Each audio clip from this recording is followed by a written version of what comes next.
ये एयरक्राफ्ट जो है 787 बोइंग 787 बहुत अच्छा एयरक्राफ्ट माना जाता है और बहुत इंजन इसके बड़े स्ट्रॉन्ग माने जाते हैं।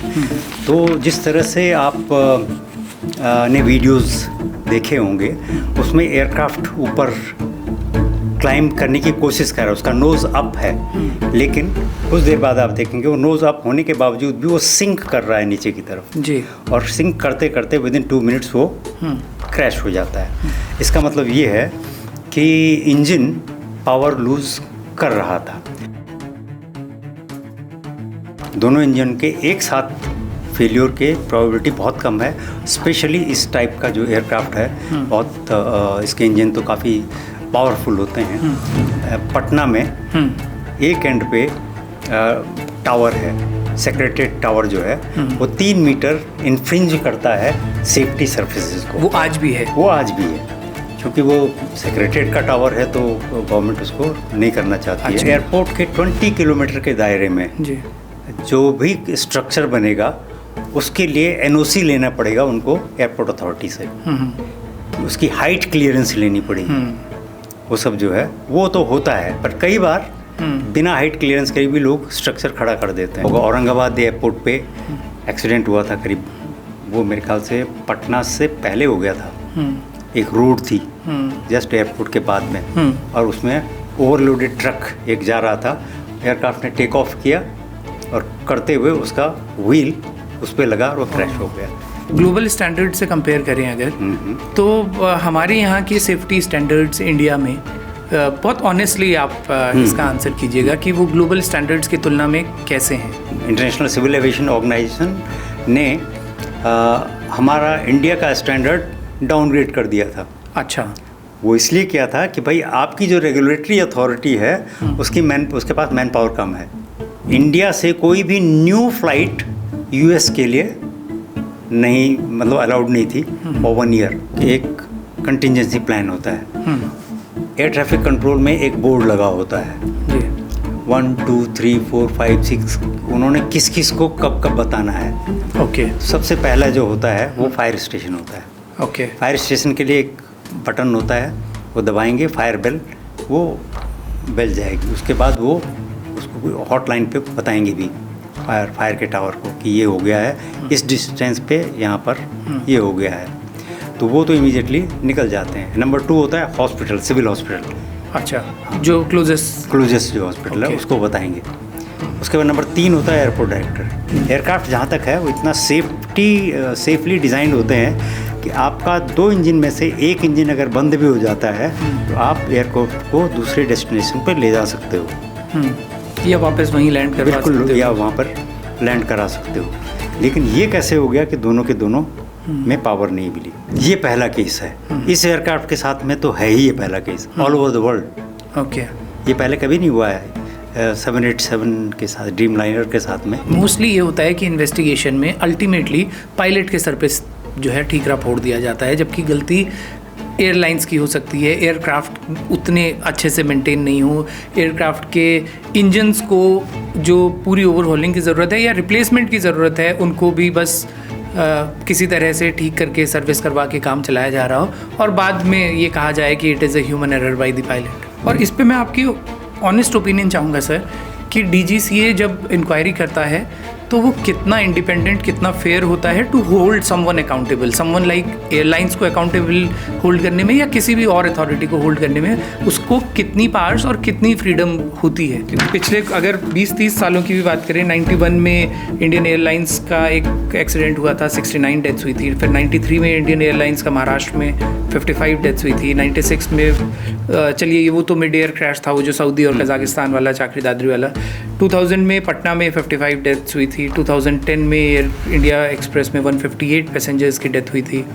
2020 में ही फिर 21 लोगों की डेथ हुई थी, ये भी एयर इंडिया एक्सप्रेस का बोइंग था 737, और अभी ये हुआ है। तो क्या इनमें कभी एयरलाइंस के अगेंस्ट या ये पाए जाने पर कि ये किसकी गलती थी, अकाउंटेबिलिटी हेल्ड होके कोई बड़ा एक्शन हुआ है पिछले 30 सालों में?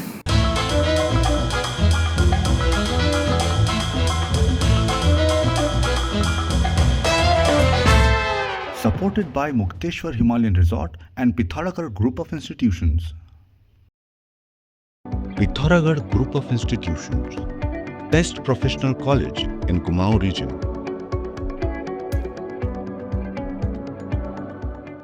नमस्कार, मैं राहुल कोटियाल।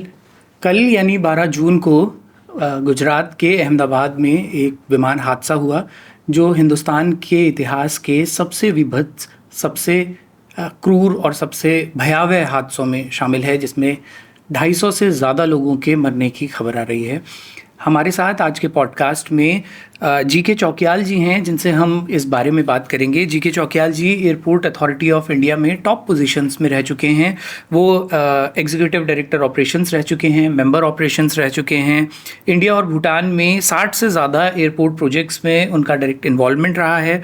इनफैक्ट अहमदाबाद एयरपोर्ट का जब एक्सटेंशन हुआ था तो वो उस टीम में भी शामिल थे। उनकी जिम्मेदारी और उनके नेतृत्व में ही वो एक्सटेंशन जो है वो हुआ था। वो एयरपोर्ट डायरेक्टर रहे हैं पटना में, और देश की जो पहली नेशनल एविएशन यूनिवर्सिटी बनी, Rajiv Gandhi national aviation university, उसके वो पहले हेड ऑफ एकेडमिक्स रहे हैं और वर्तमान में गुजरात यूनिवर्सिटी में ही एविएशन में प्रोफेसर हैं। चौकियाल जी, बहुत बहुत स्वागत है आपका बारामासा में। बहुत शुक्रिया इतने शॉर्ट नोटिस पे हमें समय देने के लिए। Mukteshwar Himalayan Resort, close to nature, come and relax. कल का ये जो हादसा है, सबसे पहले तो मैं आपकी पहली प्रतिक्रिया इस पे जानना चाहूँगा कि जितनी भी इन्फॉर्मेशन अभी तक सामने आ रही है उसके हिसाब से आपका पहला रिस्पांस इस एक्सीडेंट पे क्या है? देखिए, ये तो बहुत अनफॉर्चुनेट एक्सीडेंट ये हुआ है। कोई भी एक्सीडेंट अनफॉर्चुनेटली होता है, और जैसे आपने बताया बड़ा बीभत्स टाइप का ये एक्सीडेंट रहा है। और टेक ऑफ के टाइम पे मैक्सिमम जो वैसे एक्सीडेंट्स होते हैं वो लैंडिंग के टाइम पे होते हैं मैक्सिमम, पर ये टेक ऑफ पे ये हुआ।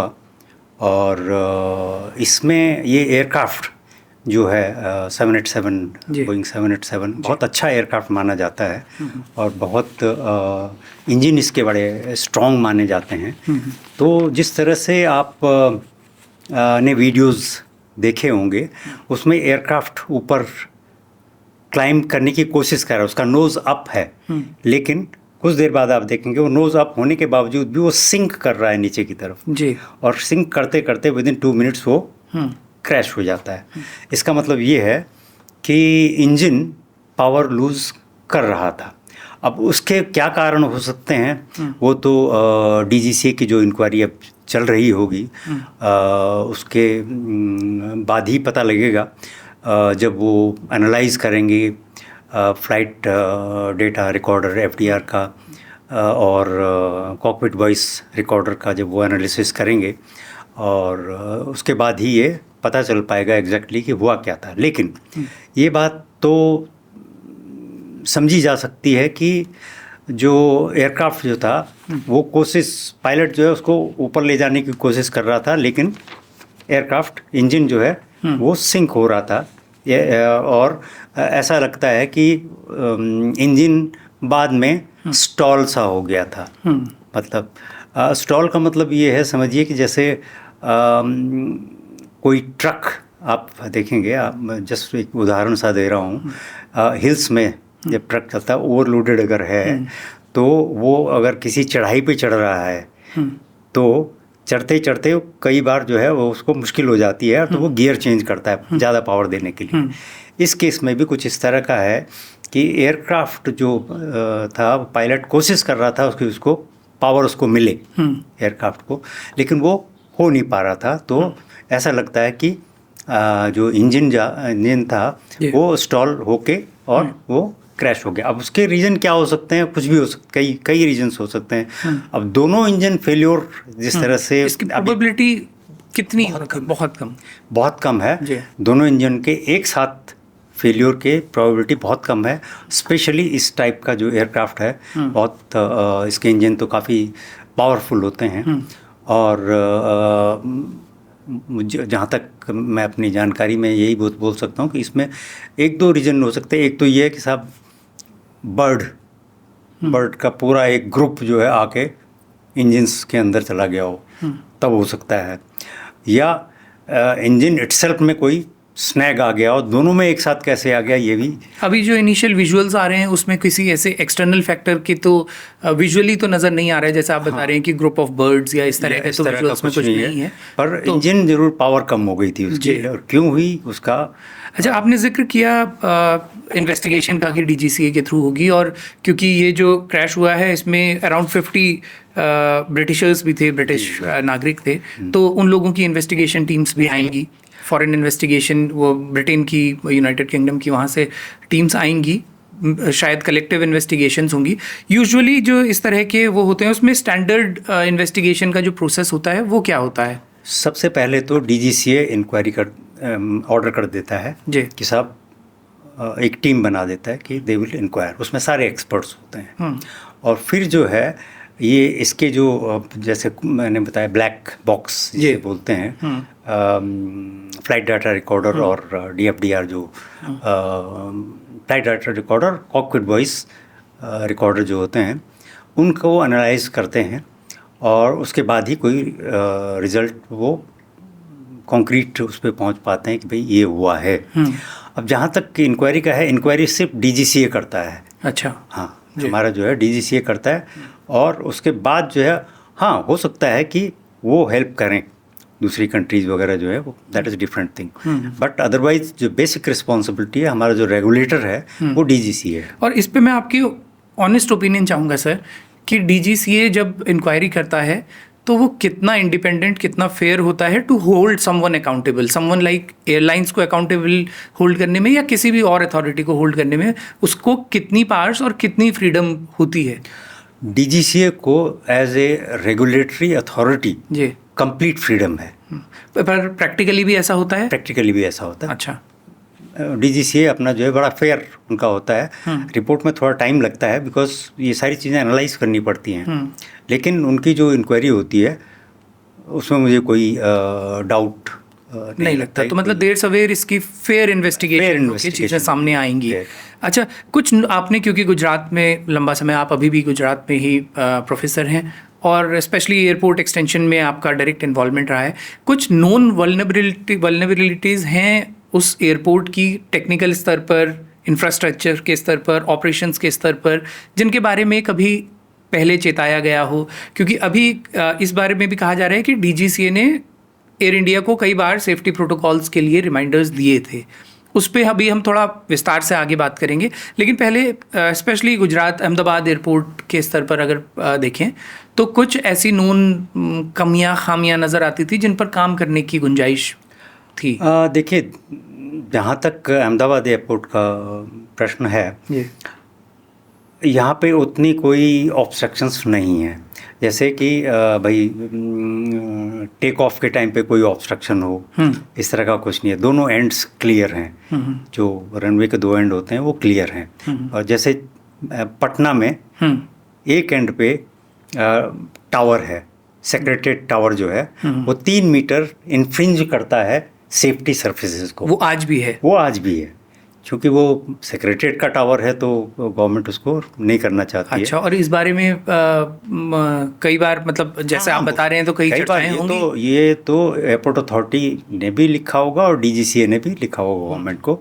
इनफैक्ट पटना एयरपोर्ट के बारे में, मैं चूँकि वहाँ पे एयरपोर्ट डायरेक्टर रहा हूँ, मैंने भी खुद गवर्नमेंट ऑफ बिहार को ये हम लिखते रहे, और हेडक्वार्टर से, डीजीसीए से, वहाँ पे एक जू है, जू है वो, जिसमें बड़े लंबे लंबे पेड़ हैं, अभी भी हैं। तो जब पटना क्रैश हुआ उसके बाद तो हमने फिर उनको रिक्वेस्ट किया कि साहब आप इसको जो है, ये शायद 2000 की बात है सर? ये 2000 की बात है जी, 17 जुलाई 2000 की बात है ये। तो तब गवर्नमेंट ऑफ बिहार ने एग्री किया, और तब वो ट्रिम किए गए ट्रीज़। अच्छा, हाँ, मतलब उसमें हमने पहले सर्वे किया कि कितना काटना है। जो मैंने बताया था कि हर एक, वो प्लेन शायद पेड़ से ही टकराया था ना? नहीं, वो जो है वो बेसिकली जो रिपोर्ट आई थी उसमें ये था कि साहब इसमें SOP, स्टैंडर्ड ऑपरेटिंग प्रोसीजर जो हैं, जो फॉलो होने चाहिए थे, वो नहीं हुए।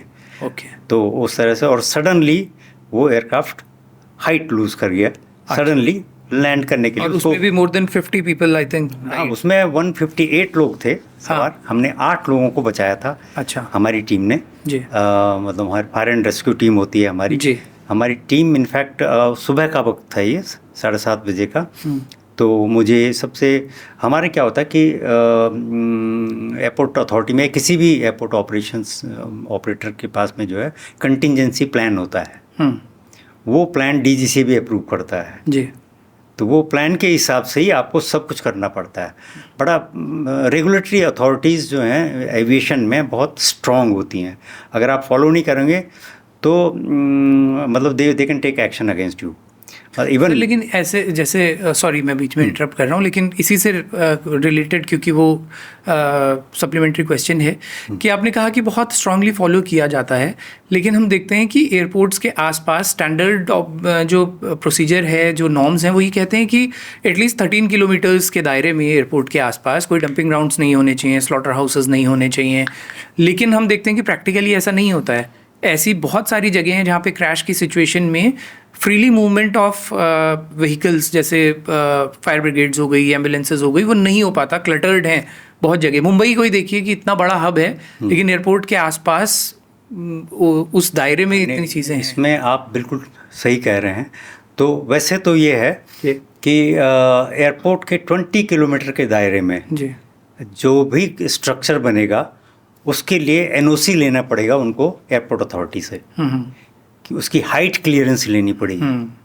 वो सब जो है वो तो होता है, पर कई बार बिना हाइट क्लियरेंस के भी लोग स्ट्रक्चर खड़ा कर देते हैं। जैसे पटना का ही आपने बताया, वहाँ तो गवर्नमेंट वो तो पुरानी बिल्डिंग थी, वो प्रॉब्ली जब एयरपोर्ट बना था उससे पहले की बिल्डिंग वो रही होगी जी। तो वो तो गवर्नमेंट ने अभी तक उसकी हाइट कम नहीं की है, लेकिन पेड़ काटे हैं बाद में। बिहार गवर्नमेंट ने, मैं खुद ही गया था फिर हेडक्वार्टर से बाद में, तो उन्होंने ट्रीज़ काटे हैं। तो वो एक खतरा तो है ही। होता ही है कि एयरपोर्ट के चारों तरफ एज़ पर डीजीसीए गाइडलाइंस या as per international civil aviation जो रेगुलेशंस हैं उसके हिसाब से एक इमेजिनरी सर्फेसेज होते हैं, सेफ्टी सर्फेसेज। अच्छा। अप्रोच सर्फेसेज में भी और ट्रांजिशनल साइट्स में भी। तो वो इस तरह से होता है कि भाई ये स्लोप होना चाहिए और इसके ऊपर कुछ नहीं होना चाहिए। मतलब कोई भी स्ट्रक्चर इसको इन्फ्रिंज नहीं कर सकता है, अदरवाइज एयरक्राफ्ट को डेंजर हो सकता है।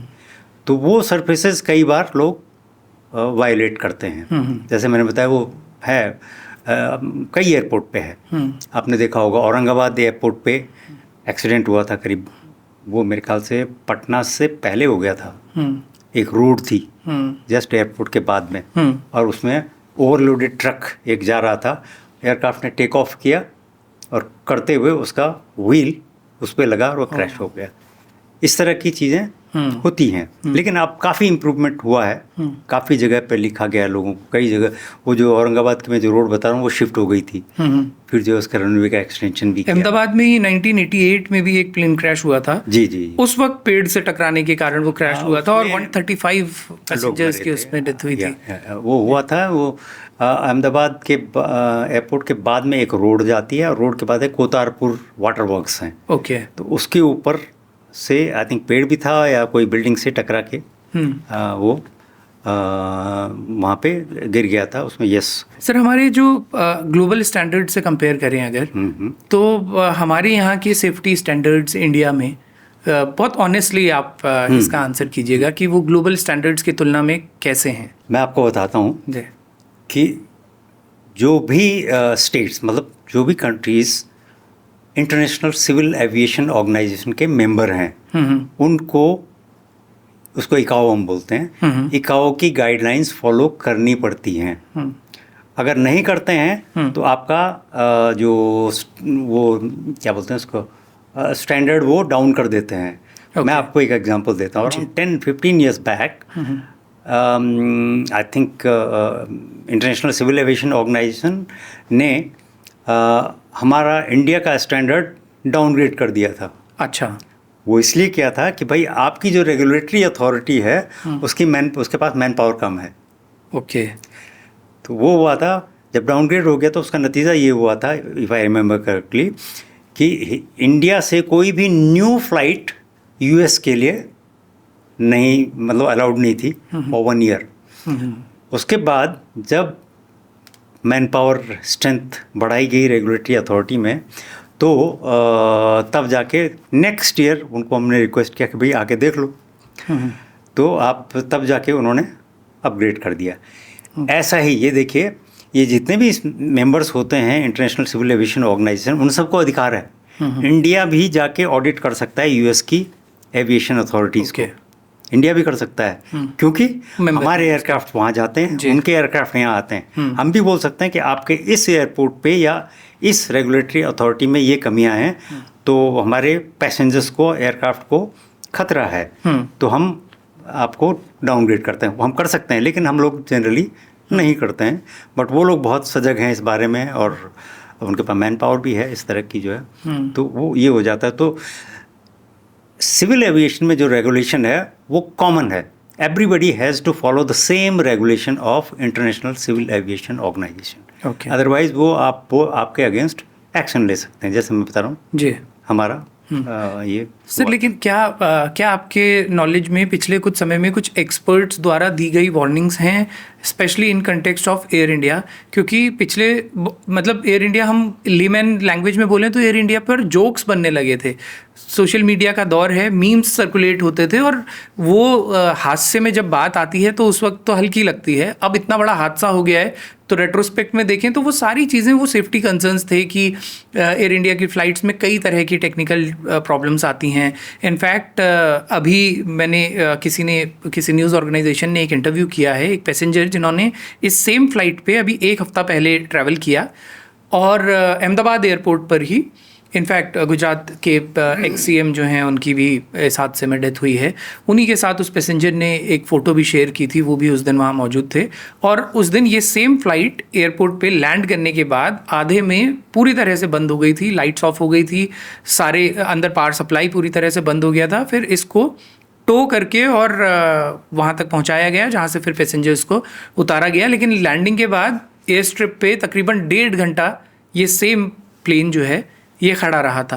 तो 1 हफ्ते का ही गैप था। ये शायद बहुत बड़ी बात थी, जिसे उतनी गंभीरता से नहीं लिया गया। देखिए, मैंने भी एक वीडियो देखा है, प्रोबेबली सेम पैसेंजर, वो शायद वीडियो बनाता है, और उसने दिखाया था कि वो एयर कंडीशनिंग काम नहीं कर रही थी एंड ऑल दोज थिंग्स। नहीं, वो डिफरेंट है। वो तो अच्छा। उसके बारे में तो ये कहा जा रहा है कि वो 1 दिन पहले का ही वीडियो है। हाँ जी। अभी पता नहीं, मेरे मतलब हम लोग कंफर्म नहीं कर सकते कि वो सच में उसी दिन 1 दिन पहले का है या नहीं। लेकिन ये जो जिस पैसेंजर की मैं बात बता रहा हूँ, ये इन्होंने संभवतः 1 या 2 तारीख को, अभी जून में, उस दिन उन्होंने ट्रैवल किया था दिल्ली से अहमदाबाद। मैं आपको एक चीज़ बता सकता हूँ कि DGCA ये नोटिसेस देते रहते हैं, इवन एयरपोर्ट अथॉरिटी को मिले, हाँ, एयरलाइंस को भी मिलते हैं। तो उनको उतनी गंभीरता से लिया जाता है। DGCA वार्निंग्स देता रहता है और फिर एक्शन भी ले सकता है, करते हैं वो लोग जो हैं। आई हैव सीन इट, मतलब जो है तो और गंभीरता से उसको लिया जाता है। और मैंने जैसे बताया आपको कि इंटरनेशनल सिविल एविएशन ऑर्गेनाइजेशन, मतलब बाकी लोग भी देखते रहते हैं कि हमारा रेगुलेटरी अथॉरिटी एक्शन कर रहा है कि नहीं कर रहा है, all those things. Sir, air India के कंटेक्स्ट में इसलिए भी ज़्यादा ये बात होती है क्योंकि स्पेशली जब से वापस टाटा ग्रुप के पास गया है एयर इंडिया, तो एक तो उस डील को लेकर के बहुत सारे थ्योरीज़ हैं। कुछ लोग ये कहते हैं कि बहुत कम रेट पे टाटा को फ़ायदा पहुंचाने के लिए उनको हैंड ओवर कर दिया गया। कुछ लोग ये कहते हैं कि ये तो मतलब बिल्कुल एक तरह से सरकार ने अपना पल्ला झाड़ लिया और इसको प्राइवेट प्लेयर्स के हाथ में दे दिया। लेकिन वो जो पूरी डील है वो कई तरह की उसमें बनी रहती है।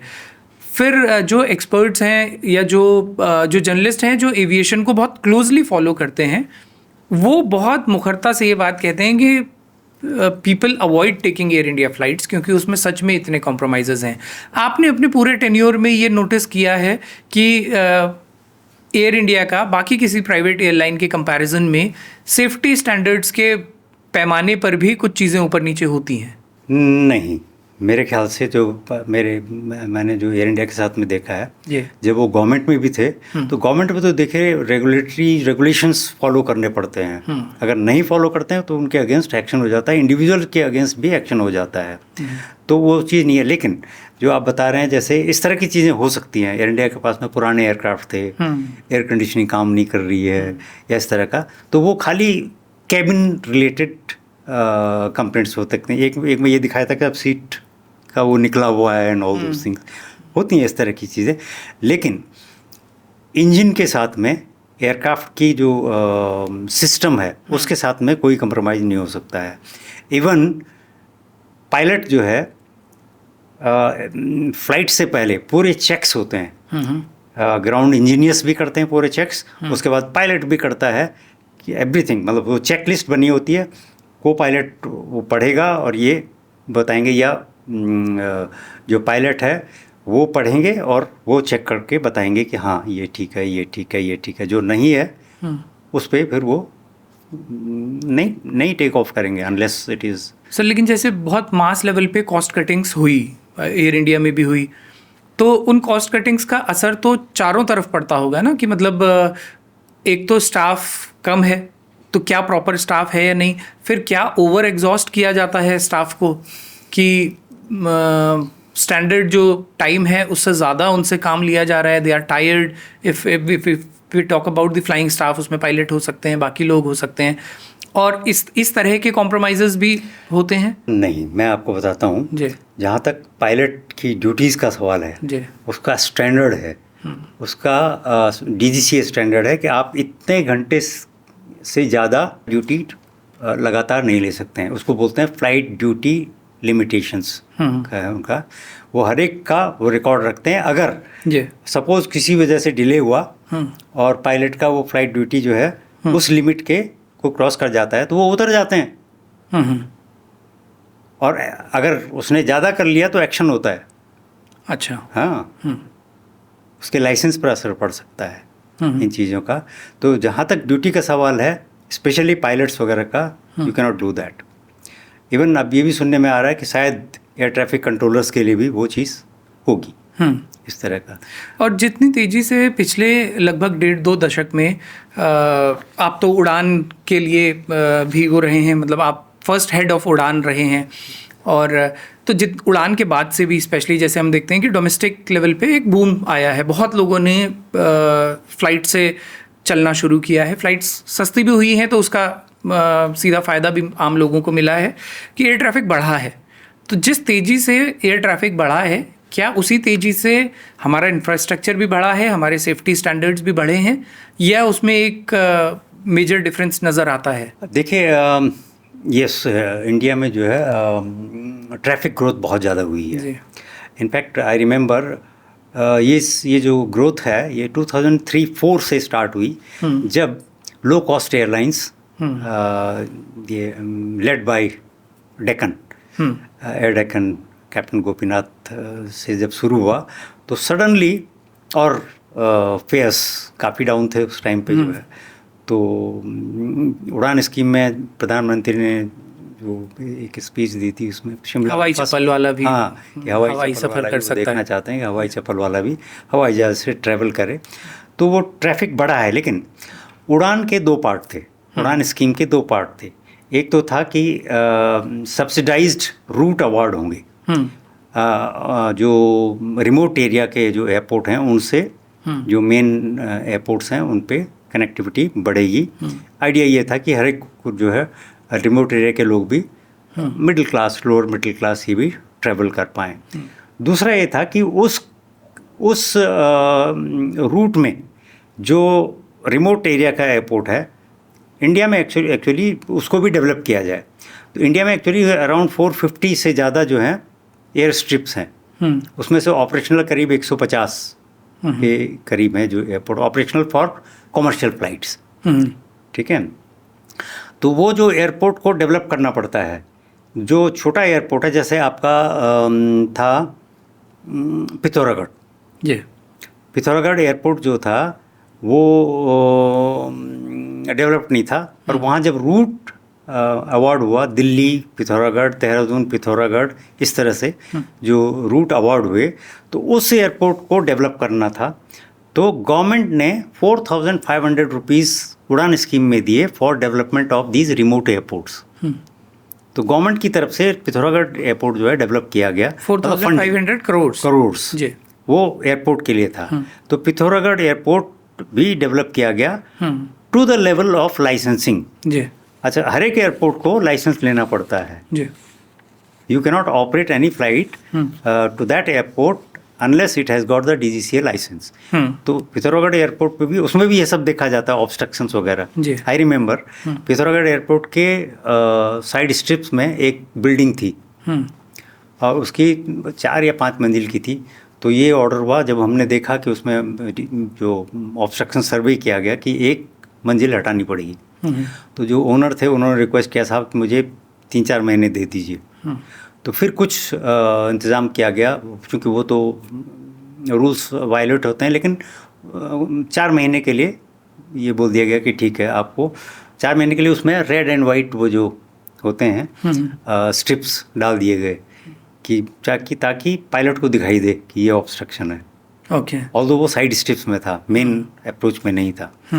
तो ये सारी चीज़ें फॉर जब उसने हटा दिया पूरा जो है, तब पूरा लाइसेंस में वो हटा दिया गया कि हाँ क्लियर है। तो हर एक एयरपोर्ट को एक लाइसेंस लेना पड़ता है, और उस एयरपोर्ट का डेवलपमेंट, जो उड़ान का अगर एयरपोर्ट है तो उसका एयरपोर्ट का फंडिंग सेंट्रल गवर्नमेंट करती है, स्टेट को जो है जी। इस तरह से। सर, ये जो अहमदाबाद वाला जो क्रैश हुआ, इसके बारे में मैंने कुछ लोगों के ट्वीट्स पढ़े जो, और मतलब ऐसा नहीं है कि वो लोग बिल्कुल भी रिलायबल लोग नहीं हैं, उनमें से कई लोग ऐसे हैं जो एविएशन को बहुत लंबे टाइम से रिपोर्ट, दे आर जर्नलिस्ट जो बहुत लंबे समय से रिपोर्ट कर रहे हैं। उनमें से कुछ का तो इतना तक कहना था कि we are not very much surprised by this accident because this was inevitable. इसको देर सवेर होना था, जिस तरह से एयर इंडिया के ऑपरेशंस की बात है। Do you agree to it? No, मैं बताता हूँ आपको। देखिए, इंडिया में जो हिस्ट्री है एयरक्राफ्ट एक्सीडेंट की, ये अनयूजुअल था, ये वाला जो है जी। जो मुझे याद है, एक बार चरखी दादरी में हुआ था, वो तो जी आपस में टकरा गए थे था, वो एक सऊदी का और एक कजाकिस्तान का, राइट। फिर उसके बाद आई थिंक पटना हुआ जी 99 में जी, और फिर उसके बाद नहीं 2000 में पटना में हुआ। फिर 2010 में मैंगलोर में हुआ था, टेबल टॉप वो था, ऑलमोस्ट 158 पैसेंजर्स उसमें मारे गए थे उसमें। फिर उसके 10 साल बाद 2020 में ये एयर इंडिया एक्सप्रेस का बोइंग 737 राइट 737 कालीकट एयरपोर्ट पे जी वो हुआ था। तो इतना फ्रिक्वेंटली एक्सीडेंट इंडिया में नहीं होते हैं, ये वाला अनयूजुअल था ये जो होना, और इसकी इसके इन्वेस्टिगेशन के बाद ही पता लगेगा कि ये कैसे हो गया। और जनरली जो है, जो एक बार मैंने करीब 20 साल पहले एक रिपोर्ट देखी थी, उसमें ये था कि 74% ऑफ द एक्सीडेंट्स जो इंडिया में होते हैं वो ह्यूमन एरर की वजह से थे। ह्यूमन एरर की वजह से, और बाकी फिर डिफरेंट रीजंस, मशीन एरर या इस तरह का भी था। लेकिन ह्यूमन एरर का भी एक पटना में जो हुआ, वो बोलते हैं साहब, जो रिपोर्ट मैंने पढ़ी थी, इफ आई रिमेंबर करेक्टली, उसमें ये था कि साहब SOP फॉलो नहीं की गई।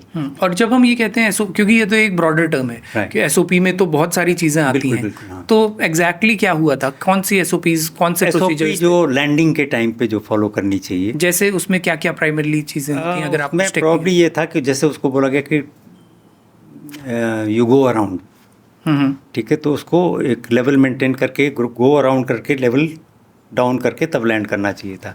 समहाउ वहाँ पर कुछ या तो शॉर्टकट बोलना चाहिए या कुछ हुआ। ऑल्दो मैं मेरे कई पायलट फ्रेंड्स भी हैं, वो ये बोलते हैं कि नहीं, उस एयरक्राफ्ट में 737 जो 200 एयरक्राफ्ट था, उसमें कुछ इंजन की भी प्रॉब्लम होती थी।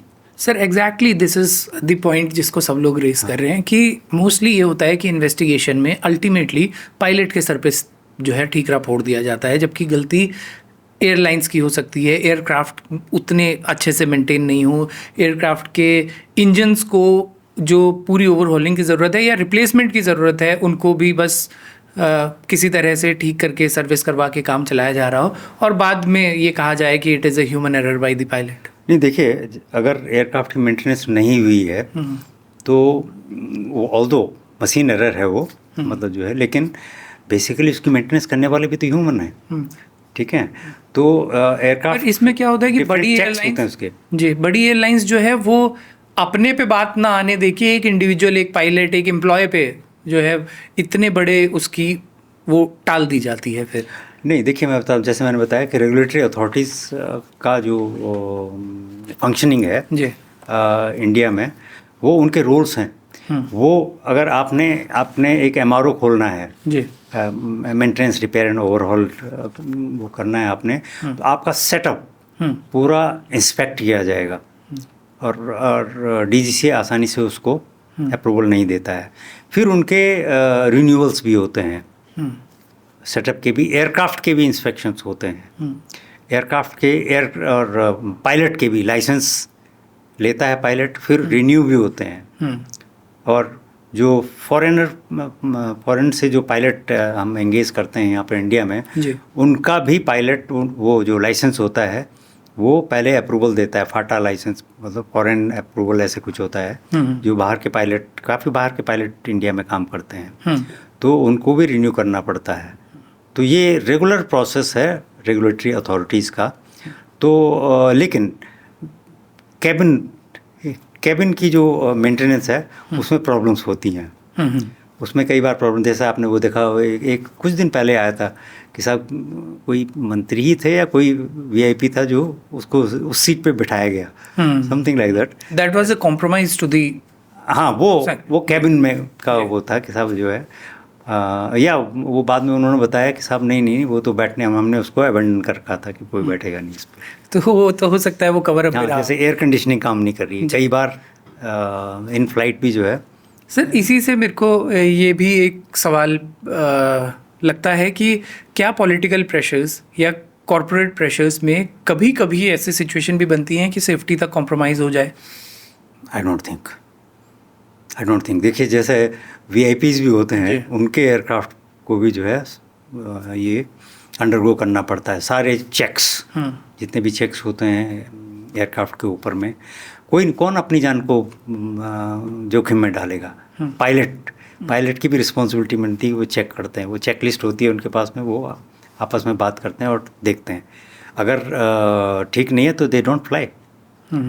पायलट को अधिकार है, लास्ट जो अथॉरिटी होती है फ्लाइट के लिए वो पायलट होता है, क्योंकि वो अगर एयरक्राफ्ट चला रहा है तो उसकी खुद की जान भी होती है। इसमें देखें ना, इसमें भी सभी पायलट भी मर गए, पटना में भी वही हुआ था। और इनको तो बहुत अनुभवी और बहुत 8,000 आवर्स का उसका था, सबरवाल, जो कैप्टन सबरवाल है, उनका इतना एक्सपीरियंस बहुत लिमिटेड लोगों के पास होता होगा संभवतः। हाँ, नहीं देखिए, पायलट जो इन कमांड PIC बनने के लिए 3,000 आवर्स का जरूरी है। जो दूसरा पायलट था उसके 1,000 समथिंग थे जी।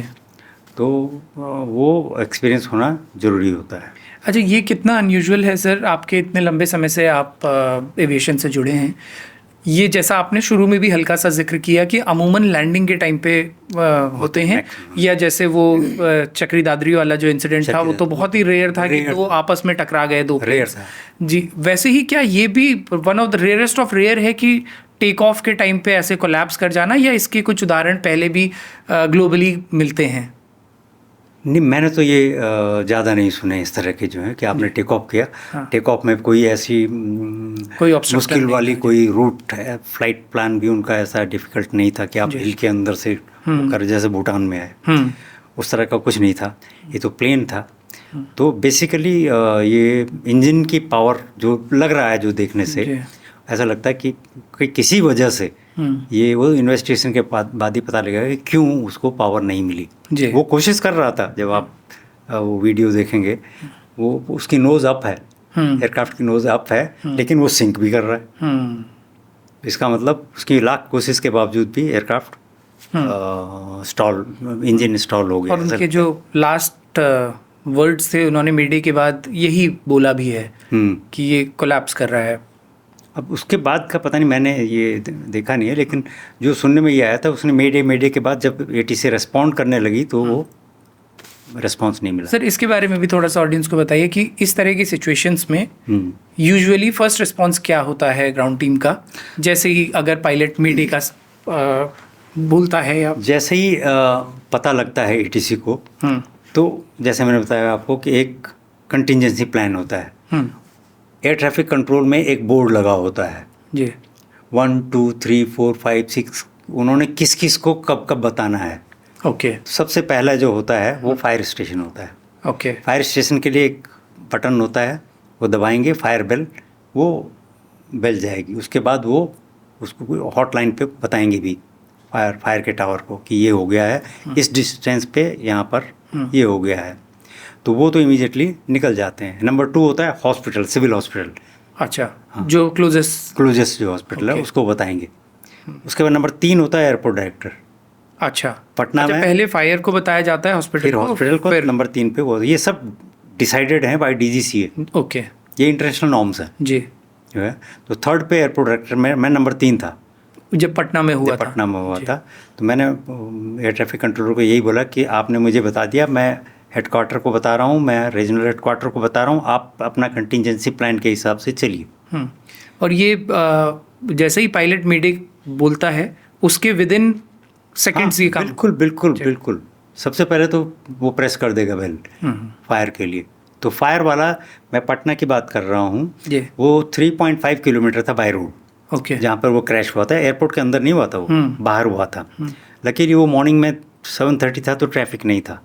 तो हमारे जो फायर टेंडर्स हैं और फायर क्रू है, वो पहुँच गया था वहाँ पे 6 मिनट में। ओके, जबकि विद इन द एयरपोर्ट जो रिस्पॉन्स टाइम होना चाहिए वो 2 to 3 मिनट है।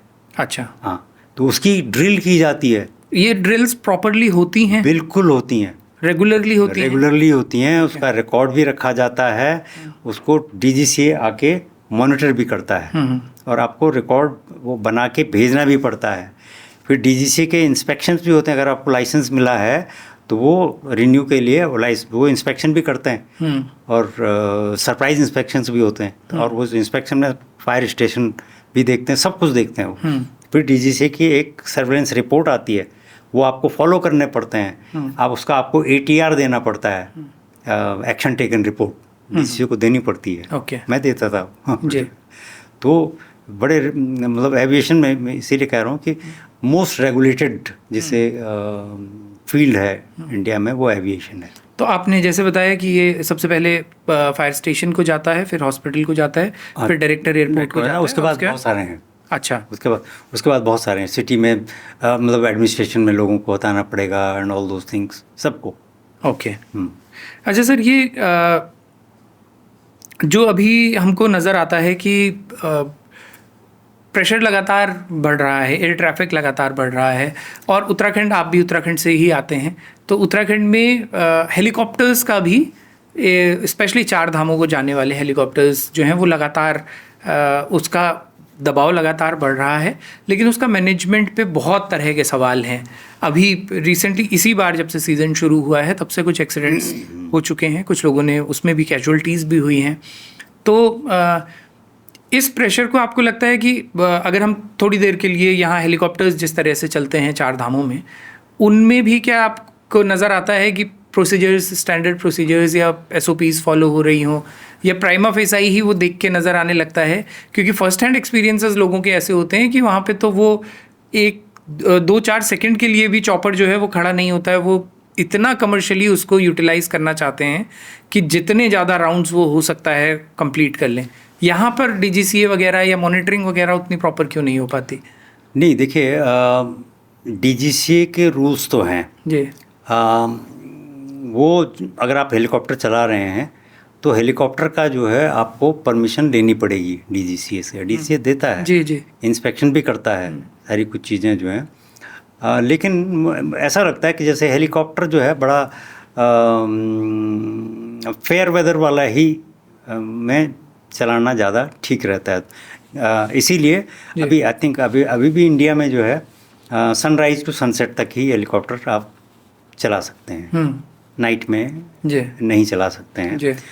तो हाँ, उत्तराखंड में हुआ है। मैं पढ़ रहा था पेपर में कि शायद उत्तराखंड गवर्नमेंट ये बोलने वाली है कि सब ट्विन इंजन होने चाहिए सारे हेलीकॉप्टर्स। अभी ये है कि सिर्फ वीआईपी फ़्लाइट्स का रूल है ये, जहाँ तक मुझे याद है, कि उसमें 2 इंजन होने चाहिए। इवन सिंगल इंजन पे आप वीआईपी मतलब probably governor, chief minister, prime minister, इस तरह से वो सिंगल इंजन में आप नहीं बिठा सकते हैं सेफ्टी पॉइंट ऑफ व्यू से। और लेकिन हेलीकॉप्टर में थोड़ा रिस्क ज़्यादा दिखाई देता है, स्पेशली अगर वेदर ख़राब हो गया तो। थोड़ा सा भी ख़राब हुआ गए। आपने देखा होगा कई वीआईपी जो हैं उनकी डेथ जो है इसमें हुई है, क्रैशेस में हुई है, हेलीकॉप्टर क्रैशेस ज़्यादा होते हैं। इनफैक्ट ये अहमदाबाद जो कल हादसा हुआ है उसमें भी देवर वीआईपीज ट्रैवलिंग। हाँ, वो तो है। एक चीफ मिनिस्टर, एक एक्स चीफ मिनिस्टर गुजरात की उसमें। हाँ, नहीं, पर जो हेलीकॉप्टर सिर्फ उनके लिए चलते हैं उसके लिए ये था, ये है रूल कि अब वो ट्विन इंजन होना चाहिए। अभी तक तो था जी, अब शायद वो सभी के लिए करने लगे। पर हेलीकॉप्टर की ऑपरेटिंग कॉस्ट ज़्यादा होती है एक्चुअली, और अगर ट्विन इंजन कर दिया तो और भी बढ़ेगी जी। तो टिकट जो है, क्योंकि उड़ान में हमने हेलीकॉप्टर को शामिल किया था। अच्छा। ये जो रूट पहले अवार्ड हुए थे वो हेलीकॉप्टर के लिए, इवन गौचर, चिन्याली सौड़, नैनी सैनी, इनमें हेलीकॉप्टर के रूट भी अवार्ड हुए थे जी। अभी भी चल रहे हैं। अभी भी चल रहे हैं तो जो है गौचर से और उधर से चलते हैं। जी। अच्छा, ये अभी जो रिसेंट जो हादसा हुआ गुजरात वाला, इसमें ये भी कहा जा रहा है कि अगर टेक ऑफ की जगह यही ग्लिच कहीं और आया होता, मतलब टेक ऑफ के टाइम पे ही हो गया, उसने नुकसान को कई गुना बढ़ा दिया शायद, क्योंकि फ्यूल कैपेसिटी पूरी भरी हुई थी, वो अभी टेक ऑफ ही कर रहा था और एक लंबी दूरी उसको तय करनी थी, जिसने वहाँ पे एक मतलब उस ब्लास्ट को शायद बहुत वो दिया। तो ये भी एक कारण है कि नुकसान इतना ज़्यादा हुआ कि सिर्फ एक पैसेंजर को छोड़कर बाकी सारे पैसेंजर्स की और केबिन क्रू की डेथ हो गई उसमें। देखिए, टेक ऑफ के टाइम पे एयरक्राफ्ट को फ्यूल ज़्यादा लेना पड़ता है। बस 8-9 घंटे की अगर फ़्लाइट है तो आपको उतना फ्यूल लेना ही पड़ेगा। नॉट ओनली 8-9 घंटे के लिए, आपको अल्टरनेट एयरपोर्ट पे, सपोज उस एयरपोर्ट पे कोई प्रॉब्लम है, वेदर की प्रॉब्लम है, आपको डाइवर्ट किया जाता है जी। आपको अल्टरनेट एयरपोर्ट पे लैंड करने के लिए भी फ्यूल चाहिए जी। फिर आपको वो भी एक वो रखना पड़ता है फ्यूल कि ऑन वे अगर वेदर ख़राब है तो ज़्यादा फ्यूल लगता है ना, तो उसके लिए आपको फ्यूल रखना पड़ता है, तो वो फ्यूल आपको भर के जाना पड़ता है। लेकिन लैंडिंग जब होती है तब तक वो फ्यूल एग्जॉस्ट हो जाता है। तो लैंडिंग के टाइम पे, क्योंकि जाते वक्त अगर फुल है फ्यूल जो है, तो और एक्सीडेंट हो गया तो उतना ही ज़्यादा ब्लास्ट होगा, उतना बड़ा होगा। वही यहाँ पर हुआ है, वो बॉम्ब बन जाता है जी। वो जो है जैसे ही वो ट्रिगर हुआ तो वो जो ज़मीन पे कुछ लोग मरे हैं जी हाँ, उसका रीज़न वो वही हो सकता है। जो जानवर भी शायद 1-2 मरे हैं, लेकिन ह्यूमन लॉस, यही अगर कोई वापसी की फ़्लाइट होती और इस तरह का कोई मिसहैपनिंग होती तो इस बात के चांसेस थे कि शायद नुकसान कुछ कम होता जी, चांसेस हो सकते थे, नुकसान कम होता। अच्छा सर, बहुत सारे लोग कल से, इस इंसिडेंट के बाद से बहुत सारे लोग अपने पर्सनल एक्सपीरियंसेस शेयर कर रहे हैं, और जिनमें इंडियन जो एयरलाइंस हैं उनको लेकर के बहुत अच्छे एक्सपीरियंसेस लोगों के नहीं हैं, या लोगों के वो डर जो लोगों ने महसूस किए होंगे अपनी रीसेंट फ़्लाइट्स में। बहुत सारे हम लोगों के परिचित ऐसे हैं जो अपने अपने एक्सपीरियंसेस शेयर करते हुए बता रहे हैं कि उनके साथ पिछले कुछ समय में ऐसा हुआ जब उनको लगा कि सिक्योरिटी कॉम्प्रोमाइज़ हुई है। कुछ लोग ये बोल रहे हैं कि बहुत हल्का सा भी मौसम ख़राब होता है तो टर्बुलेंस इतना ज़्यादा होता है कि डर लगने लगता है बहुत ज़्यादा। स्पेशली पुराने एयरक्राफ्ट्स हैं जिनको चलता हुआ देख के ऐसा लगता है कि ये पता नहीं क्यों कंटिन्यू किए जा रहे हैं। तो वो लोग जो अब बहुत डरे हैं इस इंसिडेंट के बाद, उन लोगों को के लिए मतलब आप अपने एक्सपीरियंस के हिसाब से उन लोगों के लिए क्या कहना चाहेंगे, और क्या कुछ ऐसी चीज़ें भी हैं जिनको एक आम व्यक्ति ट्रैवल करते हुए नोटिस कर सकता है एक लेमैन नज़रिए से भी, जिससे वो ये इंश्योर कर पाए कि जहाँ मैं ट्रैवल कर रहा हूँ मैं उन सिक्योरिटी स्टैंडर्ड्स को कम से कम पर्सनली थोड़ा बहुत तो मॉनिटर कर रहा हूँ। एटलीस्ट ये चेकलिस्ट है जिसे मैं देख रहा हूँ कि हाँ ये नज़र आ रही है, पूरी तरह से सिर्फ एयरलाइन के भरोसे नहीं हूँ या सिर्फ उन्हीं के विश्वास पे नहीं। देखिए, मैं ये कहना चाहूँगा इसमें कि जनरली जी, aviation is suppose to be the safest mode of transport जी, क्योंकि जितने एक्सीडेंट जो होते हैं, और अगर आप फैटलिटीज़ वगैरह देखें तो सबसे कम, अब एक साथ हो गए तो वो बात अलग है, लेकिन अगर आप टोटल जोड़ें तो aviation is safest mode of transport माना जाता है। और जहाँ तक सेफ्टी का सवाल है, सेफ्टी और सिक्योरिटी दोनों अलग अलग हैं एविएशन में। सिक्योरिटी तो वो पार्ट है जिसमें आप क्या बोलना चाहिए उसको, एंटी टेररिज्म, एंटी हाईजैक जो होता है उसके लिए करते हैं। वो उसके लिए दूसरा रेगुलेटर है, bureau of civil aviation security, BCAS जी। तो वो भी बहुत स्ट्रिक्ट होते हैं रेगुलेटर, और उसको भी मॉनिटर जो वो स्टैंडर्ड रूल्स फॉलो करना पड़ता है। और सेफ्टी देखता है DGCA।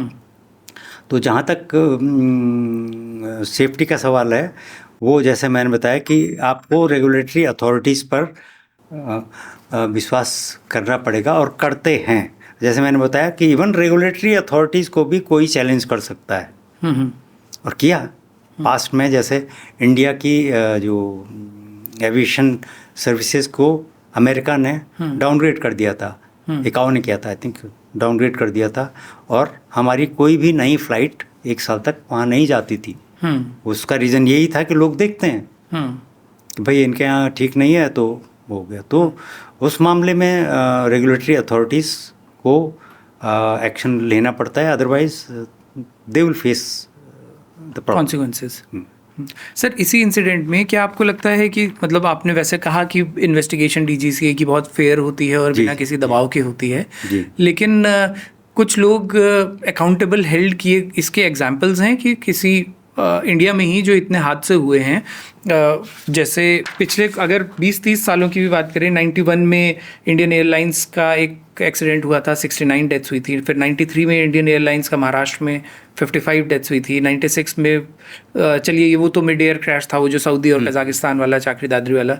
2000 में पटना में 55 डेथ्स हुई थी। 2010 में एयर इंडिया एक्सप्रेस में 158 पैसेंजर्स की डेथ हुई थी।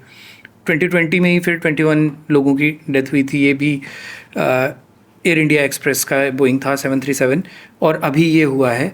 तो क्या इनमें कभी एयरलाइंस के अगेंस्ट या ये पाए जाने पर कि ये किसकी गलती थी, अकाउंटेबिलिटी हेल्ड होके कोई बड़ा एक्शन हुआ है पिछले 30 सालों में? नहीं, कई बार DGCA ज़रूर ग्राउंड कर देता है एयरक्राफ्ट का। अगर किसी एयरक्राफ्ट पे डाउट हो गया जी कि इसके इंजन में प्रॉब्लम है, आपने एक सुना होगा वो नियो, एक जो एयरक्राफ्ट था, उसको काफ़ी सालों तक इवन इंटरनेशनल सिविल एविएशन और ऑर्गेनाइजेशन ने एक्शन लिया था कि बोला था ये नहीं चलेगा। फिर बाद में जब उसके इंजन वगैरह की प्रॉब्लम उन्होंने सॉर्ट आउट की, when the aviation community was convinced कि नहीं अब ठीक है, तब उसको फिर से चलाया गया था। तो इस तरह के एक्शंस तो होते हैं। DGCA भी जैसे मैंने बताया एयरलाइन के अगेंस्ट, एयरपोर्ट्स के अगेंस्ट एक्शन लेता है। एयरपोर्ट अथॉरिटी ऑफ इंडिया के भी एयरपोर्ट डायरेक्टर्स को इशू कर सकते हैं, वो करते हैं। इनफैक्ट दे विल इशू कि आपने ये वाला एक्शन नहीं लिया, या आपने ये हमने सर्वेलेंस इंस्पेक्शन में ये पॉइंट्स दिए थे, आपने अभी तक ये क्यों नहीं किए। तो वो देना पड़ता है उनसे। फिर उसको बोलते हैं डिफरेंस फाइल करना पड़ता है। सपोज रनवे है, उसकी बेसिक स्ट्रिप होती है, सेफ्टी स्ट्रिप उसको बोलते हैं, 140 metre this side from centre line, 140 metre. अगर वो आपने ग्रेडिंग नहीं कर रखी है और DGCA बोलेगा कि इसको ग्रेड कीजिए, मैं आपको, तब आप उनको एक टाइम देंगे कि साहब हम ये 6 महीने में या 1 साल में ये कर लेंगे। या बेसिक स्ट्रिप 140 मीटर नहीं है तो आपको डिफरेंस फाइल करना पड़ेगा कि साहब हम 140 के लिए लैंड ले रहे हैं और 1 साल में ये कर देंगे हम। तो उसके लिए डिफरेंस फाइल आप करते हो DGCA के साथ में, और DGCA तब आपको अनुमति देगा कि अगर आप 1 साल के अंदर का ये आप प्रॉमिस कर रहे हो तो हम अलाउ करते हैं आपको। और फिर वो नो टाइम एक्शन भी होता है, नोटिस टू एयरमैन। वो क्या होता है कि अगर कोई शॉर्ट कमिंग है किसी भी एयरपोर्ट पे, तो उसका नो टाइम एक्शन होता है। वो इंटरनेशनली वो जो ट्रांसमिट हो जाता है कि इस एयरपोर्ट पे अगर आप लैंड करोगे तो यहाँ पर ये कमी है, आपको ध्यान देना पड़ेगा। नोटिस टू एयरमैन, तो पायलट के पास में भी वो होता है। अच्छा, वो देखता है पूरा जो है, तो वो सारी चीज़ें रेगुलेट होती हैं। सर, इंडिया का जो फ्लाइंग एक्सपीरियंस है, बस इस इंटरव्यू को हम रैप करेंगे, उसमें किस तरह के सुधारों की ज़रूरत है? जैसा एक तो हमारी चर्चा में इस बारे में जिक्र आया था कि जैसे आपने पटना का ही एग्जांपल दिया कि वहाँ पर एक बिल्डिंग है जो अपनी जितना स्टैंडर्ड है उससे ज़्यादा है। और फिर कुछ जगहों का जिक्र ऐसे आया कि एयरपोर्ट के उस 13 किलोमीटर या 20 किलोमीटर के रेडियस में जिस तरह के चीज़ें होनी चाहिए वो कॉम्प्रोमाइज्ड हैं, बहुत जगह इंडिया में ऐसा है। इसके अलावा कौन सी चीज़ें हैं जिन पर इंडिया में फ़्लाइंग एक्सपीरियंसेस को सेफ़ बनाने के लिए काम किया जाना चाहिए, एक, और दूसरा ये कि क्या आप सेटिस्फाइड हैं इंडियन फ्लाइंग प्रोटोकॉल्स जिस तरह के हैं उनसे? मुझे लगता है कि देखिए रेगुलेशंस तो हैं जी, रेगुलेशन बहुत अच्छे हैं इंडिया में, और जो भी डीजीसीए के इंस्पेक्शंस होते हैं उनमें अगर कोई कमियां दिखाई जाती हैं उनको जल्दी से जल्दी फॉलो करना चाहिए। और जो एयरलाइन रिलेटेड जो सेफ्टी रिलेटेड मैटर्स हैं एयरलाइन के मेंटेनेंस, एयरक्राफ्ट मेंटेनेंस के बारे में, उसमें जो डीजीसीए के जो सर्वेलेंस इंस्पेक्शन होते हैं उनकी फ्रीक्वेंसी प्रॉब्ली बढ़ाई जानी चाहिए। और ये इंस्पेक्शंस जो हैं बड़े वो करते तो बड़े सिंसियरली हैं पूरे जो है वो एयरलाइन को खुद भी इसके बारे में और करते भी हैं वो लोग जो हैं, बट ज़्यादा फॉलो करना चाहिए उन्होंने कि हम फ्रिक्वेंटली उनको हम इंस्पेक्शन करें, खुद भी करें, हर एक के होते हैं। जैसे एयरपोर्ट अथॉरिटी में भी जो है सेफ्टी डिपार्टमेंट है, वो सेफ्टी इंस्पेक्शन करते हैं एयरपोर्ट की, और उसके बाद डीजीसी भी करता है, ये सब होता है। तो उसी तरह एयरलाइन के भी होते हैं सेफ्टी डिपार्टमेंट, और उनको करना पड़ता है। अगर उनको एयरलाइन को लाइसेंस लेना है तो उनका एक सेफ्टी डिपार्टमेंट होगा, सेफ्टी डॉक्यूमेंट होगा, SMS मैनुअल होता है उनका, सेफ्टी मैनेजमेंट सिस्टम, उस तरह का, अदरवाइज उनको लाइसेंस नहीं मिलेगा एयरपोर्ट को भी जो है। तो वो ज़्यादा रिगरसली फॉलो होने चाहिए जी, अदरवाइज तो सब ठीक है। और ये ऑब्स्ट्रक्शंस वाला जो हम बता रहे थे जी, ये सभी गवर्नमेंट्स को जो है फॉलो करना चाहिए कि भाई, क्योंकि सेफ्टी तो सबसे ज़्यादा important, aircraft safety, risk involve is too much. क्योंकि देखिए कार वार से हो गया तो बचने के चांसेस ज़्यादा हैं, है ना, लेकिन एयरक्राफ्ट में बचने के चांसेस बहुत कम है। हाँ, इसी एक्सीडेंट्स का रेट भले ही कम हो लेकिन जो एक्सीडेंट्स होते हैं फिर उसमें सर्वाइवल रेट बहुत कम होता है जी, वो है। अच्छा सर, बस लास्ट में कि देखिए सिक्योरिटी से जुड़े हुए या जैसा आपने कहा कि वो जो सेफ्टी प्रोटोकॉल्स होते हैं, सिक्योरिटी नहीं सेफ्टी प्रोटोकॉल्स जो होते हैं वो आम आदमी को पता नहीं चलते हैं कि वो फॉलो हो रहे हैं या नहीं हो रहे हैं। मतलब मैं पटना एयरपोर्ट पे भी गया हूँ, लेकिन आपने बताया तो मुझे पहली बार पता चला कि वहाँ पे कोई बिल्डिंग ऐसी है, अदरवाइज मैं नोटिस नहीं कर सकता उसे। मैंने वहाँ से फ़्लाइट्स ली हैं, लेकिन इस तरह के प्रोटोकॉल्स कब कॉम्प्रोमाइज़ होते हैं ये एक आम आदमी नहीं समझ पाता। उसको जो चीज़ें एविडेंटली दिखती हैं उन्हीं के बिहाफ पे वो ये बात बोलता है कि जैसे I don't know how authentic this is, but someone from a reliable source have posted this कि there have more than 43,000 bags lost in just 1 month from Air India tracks। मतलब जो लोगों के जो लगेज है उससे रिलेटेड ये है कि इतने ज़्यादा लगेजेस गायब हुए हैं या टूटे हैं। ये वो वाली चीज़ें हैं जो on the front to the face एक पैसेंजर को नज़र आती हैं, क्योंकि उसके साथ होता है कि कभी, जैसे मैंने वो एग्जांपल दिया कि यही जो फ्लाइट जिसमें हादसा हुआ, इसमें 1 हफ्ता पहले एक पैसेंजर ने अपना पर्सनल एक्सपीरियंस बताया है कि रनवे पे रुक चुका था लैंडिंग के बाद में और डेस्टिनेशन तक नहीं पहुंच पाया। 1-1.5 घंटे तक पूरे पैसेंजर्स को वहीं पे रोक के रखा गया, एंड उसकी लाइट से लेकर के सब कुछ जो है उसने काम करना बिल्कुल बंद कर दिया था। ये चीज़ें हैं जो एविडेंटली पैसेंजर्स को नज़र आती हैं कि जो हम अपने सामने देख रहे हैं, अपने अनुभव से महसूस कर रहे हैं कि बैग्स लॉस्ट हो जा रहे हैं। जो दिख रहा है कि थोड़ा सा भी टर्बुलेंस हो रहा है तो एयरक्राफ्ट ऐसे आवाज़ करने लगता है जैसे देहरादून में कोई बहुत पुरानी बस में बैठे हो, और ये लिटरली ऐसा होता है। मतलब ये मैंने खुद देखा है नॉर्थ ईस्ट की तरफ ट्रैवल करते हुए, टर्बुलेंसेस में लोग सच में भगवान को याद करने लगते हैं, इतनी आवाज़ एक एयरक्राफ्ट में होती है। और कई बार जो है सीट्स ढंग से काम नहीं कर रही होती हैं, पुश बैक रिक्लाइन नहीं हो रही होती हैं, या रिक्लाइन होती है तो वो सीधी ही नहीं हो पाती है। इस तरह की कमियां तो बहुत एविडेंटली एक पैसेंजर देखता है। अब यही कॉम्प्रोमाइज़ अगर सेफ्टी के लेवल पे हो रहे हैं ये आम आदमी को पता नहीं चलता है, लेकिन उसके पास शक करने का एक वैलिड रीज़न होता है कि जितनी चीज़ें मुझे सामने दिख रही हैं वही इतनी कॉम्प्रोमाइज़्ड हैं, तो पता नहीं जिन चीज़ों में मेरा कोई देख रेख नहीं है वो कितनी कॉम्प्रोमाइज़ होंगी। तो उस पर ब्रॉडली क्या आप एक आम नागरिक को जो ट्रैवल करता है और जो और ज़्यादा घबराया हुआ है इस इंसिडेंट के बाद, उनको आप क्या ये इंश्योर कर सकते हैं या ये बोल सकते हैं as coming from the aviation community and having such a vast experience in the industry कि उनकी सेफ्टी से कोई कॉम्प्रोमाइज़ एयरलाइन के स्तर पर या DGCA के स्तर पर नहीं होता है और उसकी गुंजाइशें ना के बराबर होती हैं, और ये जो इंसिडेंट हुआ ये इनएविटेबल टाइप के इंसिडेंट्स हैं? हाँ, मैं ये बता सकता हूँ कि जो रेगुलेटरी मैकेनिज़्म है जी इंडिया में या for that matter all over the world, जहाँ भी जो भी इंटरनेशनल सिविल एविएशन ऑर्गेनाइजेशन के मेंबर हैं, वहाँ पर रेगुलेटरी मैकेनिज़्म बहुत स्ट्रॉन्ग है, बहुत स्ट्रॉन्ग है। और लेकिन इस तरह की चीज़ें कई बार जैसे ये हो गया, वो इंक्वायरी के बाद ही पता, इन्वेस्टिगेशन के बाद ही पता लगेगा कि एग्जैक्टली हुआ क्या था। अदरवाइज़ देखिए, एयरक्राफ्ट ने टेक ऑफ तो कर लिया था, सक्सेसफुल था टेक ऑफ, है ना, एक हाइट पे पहुंचा, पर सडनली वो 650 फीट पे या 600 फीट पे जाने के बाद engine started losing the, both engines started losing the power, ऐसा लगता है। वो तो इंक्वायरी के बाद ही पता लगेगा कि ऐसे कैसे हो सकता है। एयरक्राफ्ट जहाँ तक है वो इतना सेफली डिज़ाइंड होते हैं कि आपका 2 इंजन में से एक इंजन अगर बंद भी हो जाता है तो आप एयरक्राफ्ट को दूसरे डेस्टिनेशन पर ले जा सकते हो या वापस वहीं लैंड करवा सकते हो, बिल्कुल, या वहाँ पर लैंड करा सकते हो। लेकिन ये कैसे हो गया कि दोनों के दोनों में पावर नहीं मिली, ये कुछ अभी इन्वेस्टिगेशन के बाद ही पता लगेगा। और ये इस तरह का इंडिया में जो हिस्ट्री रही है उसमें भी क्या ये पहला केस है? ये पहला केस है इस एयरक्राफ्ट के साथ में, तो है ही ये पहला case all over the world. Okay, ये पहले कभी नहीं हुआ है 787 के साथ, ड्रीम लाइनर के साथ में। और ड्रीम लाइनर को अदरवाइज बहुत रिलायबल माना जाता है और बहुत अच्छा एयरक्राफ्ट था ये।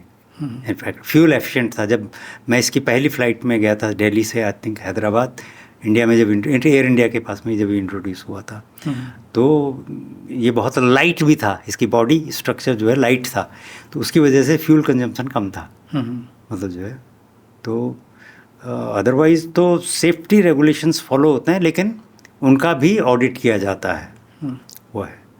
Sir thank you so much, आपने हमको समय दिया उसके लिए बहुत बहुत शुक्रिया, और इतने शॉर्ट नोटिस पे आप हमारे स्टूडियो में आए, बहुत बहुत शुक्रिया आपका। Thank you very much, thank you. तो ये हमारे साथ थे चौकियाल जी, जिनके एक्सपीरियंस के हिसाब से हमने आप तक ये जो हादसा हुआ है उसके अराउंड जितने भी सवाल और जितनी जिज्ञासाएं लोगों के मन में हैं, हमने कोशिश की उनसे उन तमाम सवालों पर बात करने की। हमारे साथ बारामासा पॉडकास्ट में इस तरह के प्रोग्राम्स आगे भी जारी रहेंगे, देखते रहिएगा, जुड़े रहिएगा बारामासा।